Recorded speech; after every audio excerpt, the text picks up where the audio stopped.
तुम्हालाही कायम असा प्रश्न पडतो का की पारिजातकाची फुलं नेहमी खालीच कशी पडतात? तर त्यामागची कथा आज आपण जाणून घेऊया. आपल्या चॅनलवर जर का तुम्ही नवीन असाल तर आपलं चॅनल सबस्क्राईब करा, व्हिडिओची लिंक सगळ्यांना शेअर करा, म्हणजे अशा काही गोष्टी तुम्हाला समजतील. आणि बेल आयकॉन नक्की क्लिक करा. थँक्यू. हां, तर आता आपण बघूया की पारिजातकाची फुलं ही खाली का पडतात.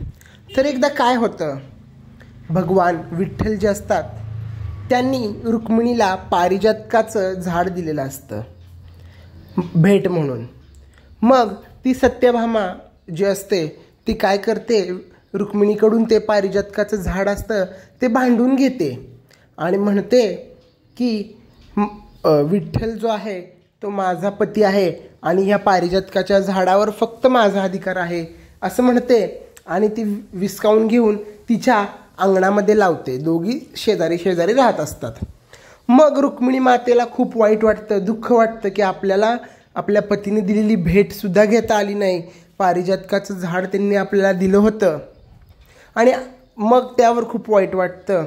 आणि पारिजातकाचा बी हा समुद्रमंथनातून निर्माण झाला असं म्हणतात, त्यामुळे ते खूप पवित्र फूल आहे असं देखील मानलं जातं. तर मग तिला वाईट वाटतं.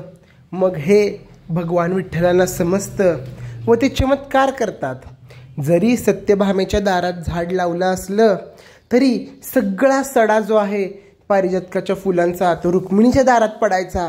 सगळी फुलं रुक्मिणीला मिळायची आणि ती मिळावी म्हणून पारिजातकाचा सडा हा आपल्या दारात जरी झाड असलं तरी सगळा सडा हा शेजाऱ्यांच्या दारात पडतो. यामागचं हे कारण आहे, कारण रुक्मिणीला फुलं हवी होती, सत्यभामेने दिली नाहीत, म्हणून भगवान विठ्ठलांनी असा चमत्कार केला आणि म्हणूनच पारिजातकाची फुलं खाली पडतात.